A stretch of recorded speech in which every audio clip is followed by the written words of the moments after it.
What's up, Average Dad fans? Welcome back to another video, and today it's a global phone.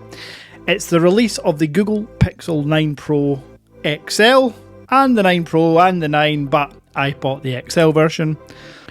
I want to go full Flossy Carter and unbox it, show you about the software, talk about the specs, the design, and in this video give you my top 5 candy bar phones of the year so far. Let's go.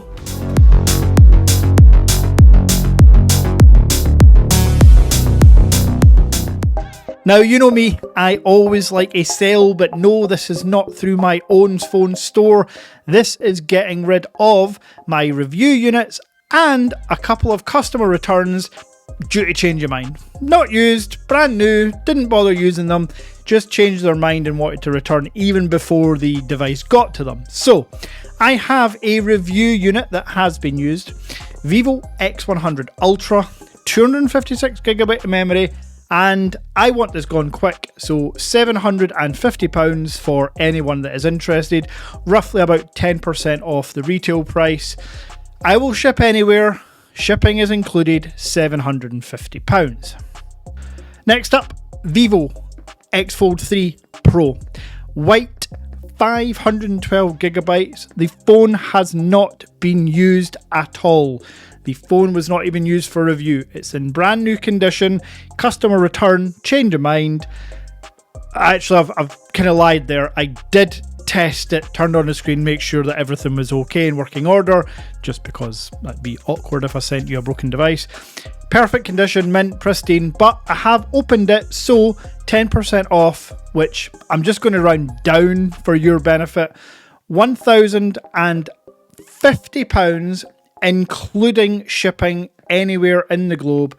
Vivo X Fold 3 Pro in white, and if you'd rather a black model, I have that too. Half terabyte of storage, £1,050, shipped anywhere in the world. Black half terabyte or white half terabyte. And final one that I have reviewed, kind of, I've not got around to editing the video and I've still got another video to do, a comparison. Huawei Mate 60 Ultimate RS Porsche Edition. I mean, it's a long title. It's the most prestigious Huawei device you can buy, I believe, at the moment, and it's still going for insane prices online. However, mint condition, used just for the last week or so. I want this gone because I have to be honest, I just can't get with the Huawei software anymore. So I'm selling this for what I paid for it. I would like £1,100, including shipping anywhere in the world. This phone is beautiful, and if you can get around the Huawei software, you're getting a good deal. But please be aware, Huawei software is. Now it's time to unbox and talk about the rather stunning Google Pixel 9 Pro XL. So here it is, the Google Pixel 9 Pro XL, and as always, it's a very simple presentation. We have very familiar, if you've ever bought an iPhone or a Samsung device, a couple of pull tabs, and I've watched a few unboxings, so I know how this works. He says, there we go, take off the sleeve. I mean, do we count the sleeve as being an extra? I don't know nowadays. Here it is. It doesn't get much more environmentally friendly and basic as this, but that's just the world we live in now. Inside the box, you'll have the usual manual, SIM ejection tool, and then, of course, the phone. Underneath the phone, you're going to get your USB-C to USB-C type cable. No fanfare, no fireworks. It is what it is. And as always, this is a Pixel, so the power button is on top. To this day, no matter how many times I use a Pixel, I always do this. Why the hell is it not turning on? I always forget. Anyway, You can already see the same but different rear camera design of the device. I've gone for the 256GB Obsidian version. I guess I'm just going to rip this open. And, okay. So this to me, did I say Obsidian? I've gone for the 256GB porcelain version, and I'll throw an image up here. Porcelain on the Pixel Fold was more of like a creamy colour. This here just looks straight up white, or I guess off-white, and I'm okay with it. I've seen a few reviews that said it feels just like the iPhone, and yeah, they're not wrong. It does feel, and with those stainless steel or aluminium polished steel, I think they're stainless steel side rails, it's definitely iPhone vibes. So for the rest of this first impressions, I think I'll just call it the Android 15 Pro Max. Yeah? Cool. So this is the 256GB of storage version of the Android 15 Pro Max, and I got that for £1,099 here in the UK. It came with the double storage. Ultimately, 128 gig, believe it or not, on a flagship Pro variant, you can still get 128 gigs. Makes no sense to me. I just want to shout out the OG, the GOAT, the king of top-down unboxing videos, Flossie Carter. He made a frankly outrageous statement that he's delighted that Pixel are the only ones sticking with 128GB storage because it might be your second phone. He kind of justified it in a weird way.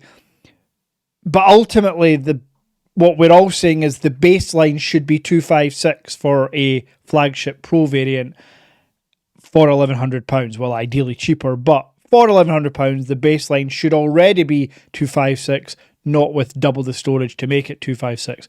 So Flossie, I think I understand what you're saying. Because it's 128 gig, they can make it cheaper, but when it's still £1,100 or $1,100, that doesn't really make sense anymore. And also, for those that don't know, and we'll talk about this in the full review next week, this can do 8K video and super boost video, which ultimately means that you're going to take up roughly a gigabyte of storage for every 90-second approximate video.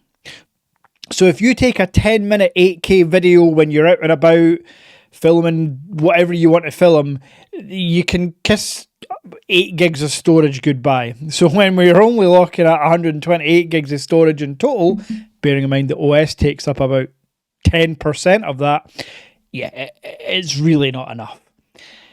Anyway, so continuing with the design aspect, it's really nice. It feels super nice in the hand.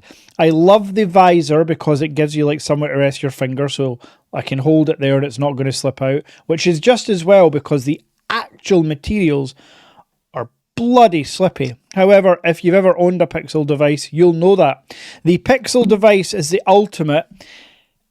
If you leave it on a surface edge, if you leave it somewhere that's maybe not entirely flat, this will start to creep its way to the edge. And God forbid if you're on a high countertop or worktop or your bed, it might shatter when it falls and hits that nice tiled floor. So yeah, Pixel still as smooth as ever. I do like the dimensions and the feel in the hand though. Like Samsung, like iPhone, it has taken a squared off approach, and you can see, not too well because I've not set up the phone yet, but the bezels are far thinner and more uniform now. Now, in terms of specifications, it's the Tensor G4 chip, which performance-wise isn't actually much better than the Tensor G2 or G3. I would put the Tensor G4 somewhere around the Snapdragon 8 Gen 1 processor. Yes, I know the 8 Gen 4 is about to come out, but that's just how far behind the Tensor is. But for the first time in any Pixel device, they have put a vapor chamber in. ultimately allowing heat to dissipate more, which means efficiency, camera performance, gaming performance is going to be improved. But when you look at bench scores and stability scores, it's roughly between 5 and 8% better, which is, better than nothing. Now, the main reason people love Pixel, one of the reasons is stock Android. Absolutely love it. Google Gemini, all the AI features, 7 years of software updates. That's amazing. But really, it's all about the cameras. And if you liked the Pixel 8 Pro cameras, it's a really good thing because that's what these cameras are ultimately. The same telephoto 5x optical zoom lens, the same 48 or 50 megapixel wide, and then a 48 megapixel ultra wide, which is different. It's got a slightly better aperture at f1.7, and it goes wider. And the biggest change when it comes to cameras is actually something we don't always give too much credit to, but the selfie. Being someone that uses maybe 50 phones a year, when you import from the Chinese market, it is not always a given that you're going to get 4K on the selfie. Well, this is one of the biggest selfie sensors in terms of size and megapixels, coming in at 42 megapixels I've ever seen. And having looked at first impressions and review videos, I really like how wide the selfie camera gets as well for group photos. And 4K 60 with the Pixel Magic processing is going to look, well, pretty epic, to be honest.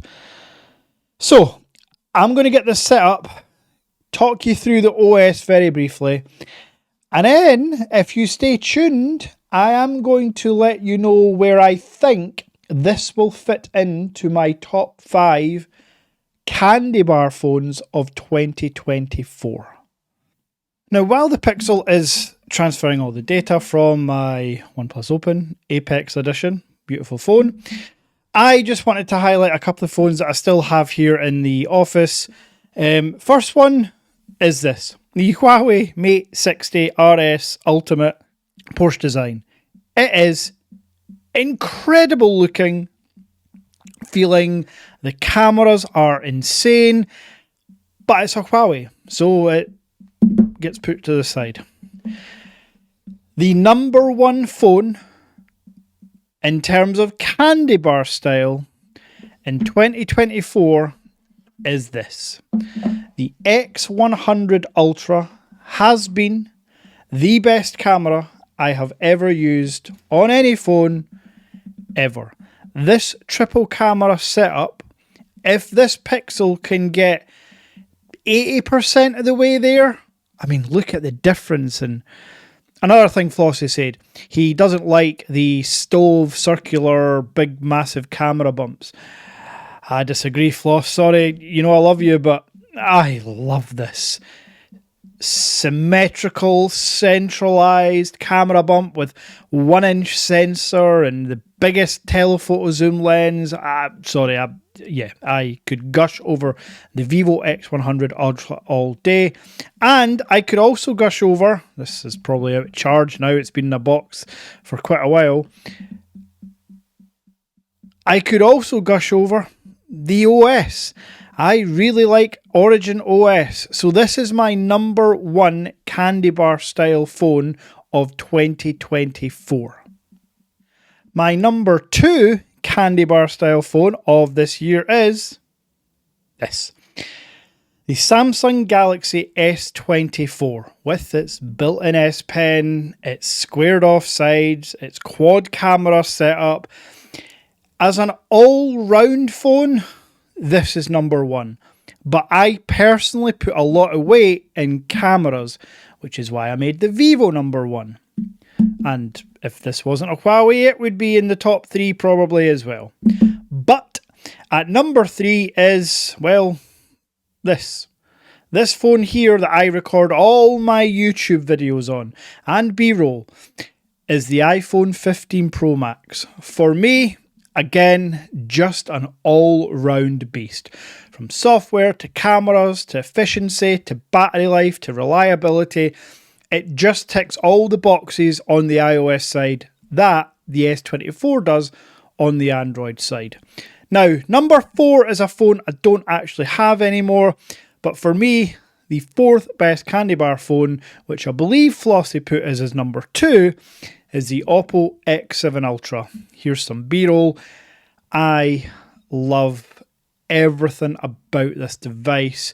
It just doesn't have the best software. I think it's beat by Vivo and Samsung. It doesn't have the best camera. Vivo beats it. And it doesn't have the best battery. Vivo beats it. So for that reason, I've stuck with number 4 for the Oppo X7 Ultra. However, rest assured, in a world filled with 200 candy bar phones released every year, to get in the top 5 is no mean feat.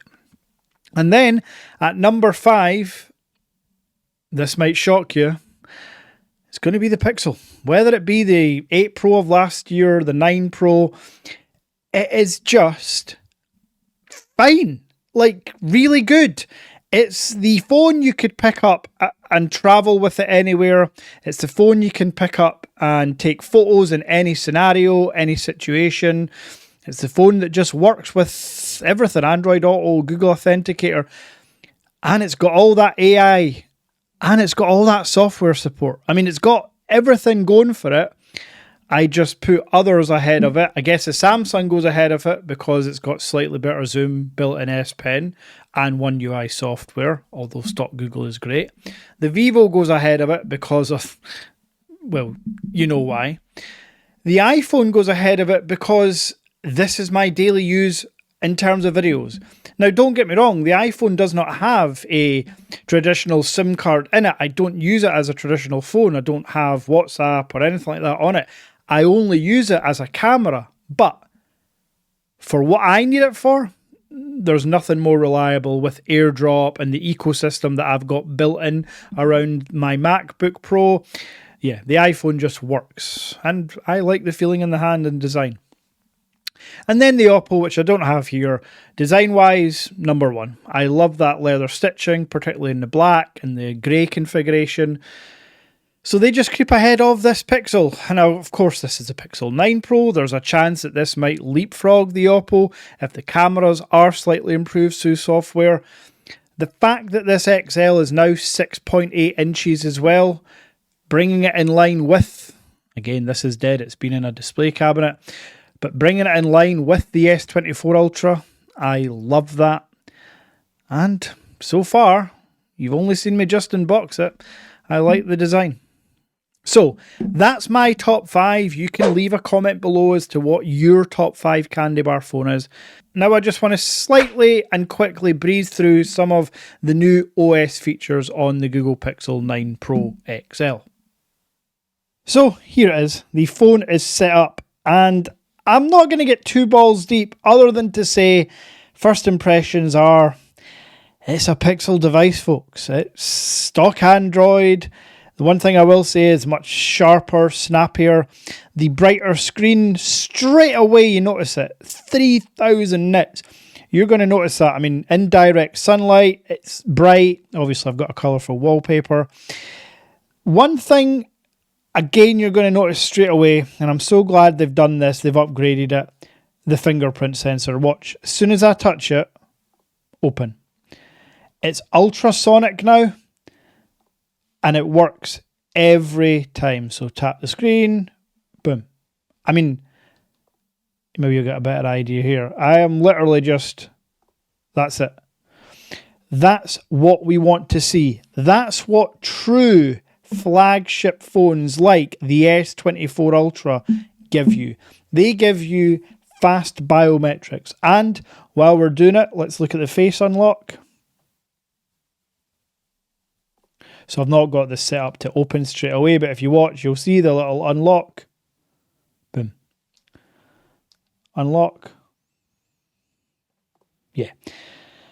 Just quick. So again, first thing you'll notice is biometrics. You're then going to get into the device. Boom. And be greeted with beautiful circular icons with all your Google favourites.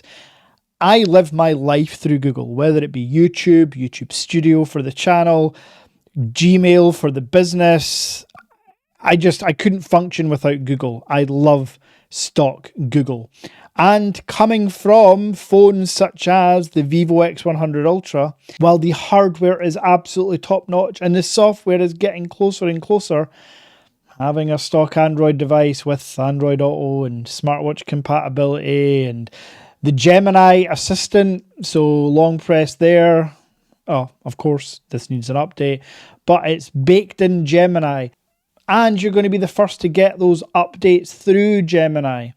Now, other features, and I'm not seeing it when I look through here, but apparently there's a new screenshot app, there's a new image app, all the stuff you can do with Magic Eraser and stuff you can do in a separate app now. There's Video Boost, there's high-res zoom functionality through AI as well. There's just an endless amount of AI tomfoolery you can do with this device. Way too much to display now. But what I do want to show you, it's still downloading all the apps in the background, just the toggles. All the toggles that you have on deck, you can edit the toggles and add as many as you like. NFC, quick share, reverse power share. One thing I've not talked about, in the XL version, there's a larger battery which charges at faster speeds. 37 watts wired, I want to say, and 27 watts wireless. I'm probably getting those stats wrong, and I may as well just continue to get this wrong because I've not read up on the specs enough. I think it's a 5,000 milliamp hour battery. What I'm going to do is I'm just going to put here a list of the actual facts because I don't want them blasted and trolled in the comments. Woe betide.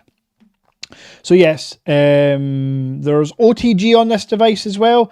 I think I'm right in saying that's the first time for a Pixel device to have display out with that USB-C port, which is 37 watts fast charge. It's got dual speakers. I mean, why don't we bring up a video to see what the speakers are like? And we all know what video Average Dad's going to go to test speakers.